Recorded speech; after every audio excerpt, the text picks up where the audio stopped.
While Adobe's husband, Ezenna, was preparing to receive his son, the heir to his dynasty, Adobe was living in fear, but somehow hoping that at birth that this child would be turned to a boy. At the 8th month, the sister-in-law came to live with them while she awaits the birth of the first male child in the family.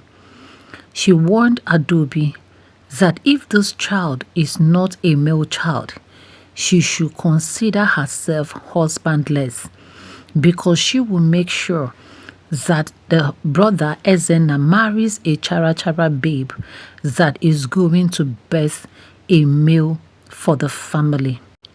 Adobe lived in fear. She ran from pillar to post. She prayed.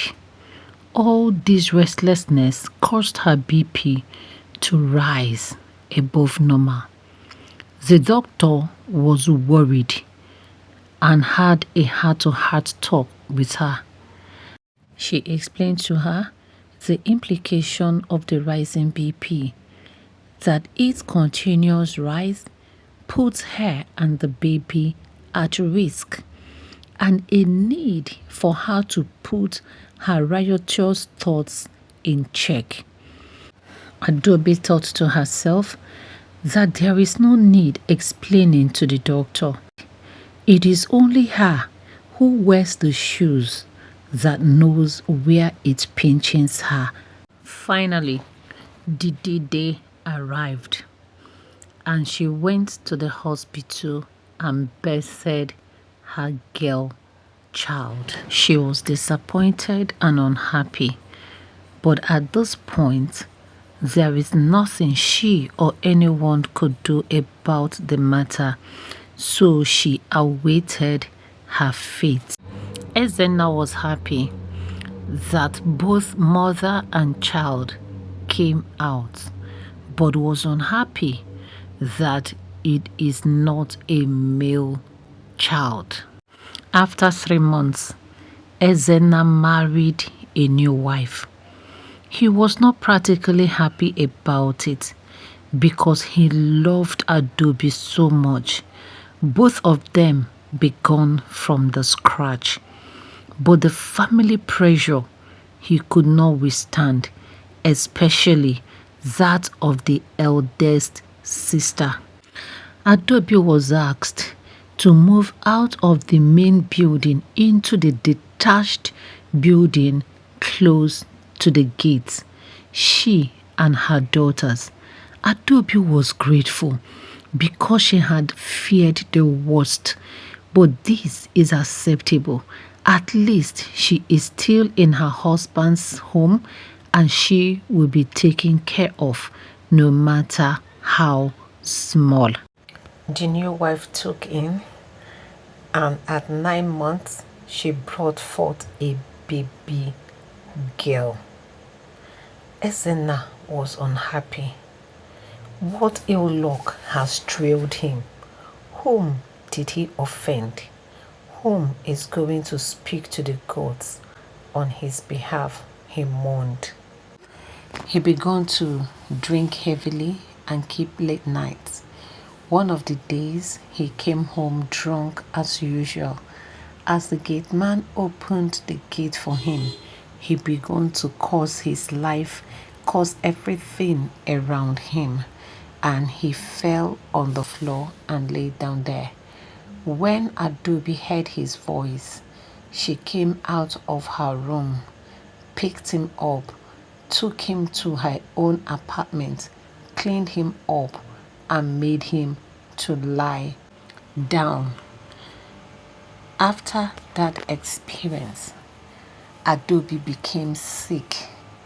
When she got to the hospital, she was informed that she was expecting a child. She was not excited in any way about this pregnancy. In her mind, this is another female child. There's nothing special to prepare, she said to herself. All she owes this child is to register for an antenatal. So long as the child is hale and hearty, she will bring it forth. Since this is her fate, she willingly accepted it. But this was to be a shocker. She never knew that she was carrying the anticipated male child. When the husband noticed that there was something different about his wife, he suspected she must have lain with another man, because he had no knowledge of ever sleeping with her. He reported her to the family and to her own family, and a date was fixed for the hearing.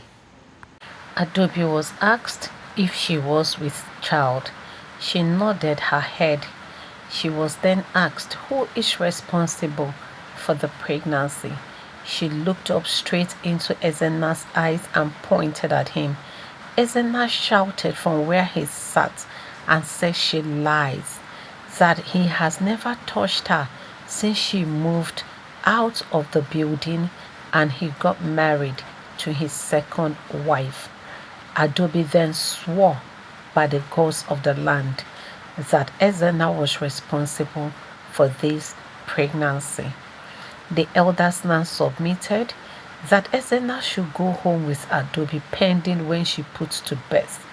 According to their tradition, if ADAOBI had lain with another man, she will not bring forth this child, but if she is innocent, her baby will live and ADAOBI will live. Thus judged, Ezenna went home with ADAOBI while the eldest sister fumes in anger. When she went back to the city with the husband and she began to pack her things, the gate man asked and he was told what was happening. He now stood by ADAOBI and said to his oga, "I remember the day you came home drunk. Madam had to come out and took you into her apartment. Oga, it must have happened on that particular day. Please allow my madam to stay in the house until she births the child. I am sure the child is your own." Ezenna has respect for the old gate man because he looks up to him as a father that he does not have, and because the old man is filled with wisdom. Several times he had given him advice which he followed and it benefited him. So this will not be an exception. He feels if this man has said so, then it is so. When she went into labor, she went to the hospital alone. And when she brought forth, it was the anticipated male child. ADAOBI was beyond excitement. She could not believe her eyes. The gods has finally smiled at her. When Ezenna got to the hospital, he met the doctor and asked him to give him his bill, that he wants to settle it, that when his wife is okay, that she knows where to go to with her baby girl. The doctor was shocked. The doctor told him, "It is not a baby girl, it is a boy." Ezenna was beside himself. He pushed the doctor away and ran into the room and hugged ADAOBI. ADAOBI was in tears and he asked her to forgive him for every pain he had caused her.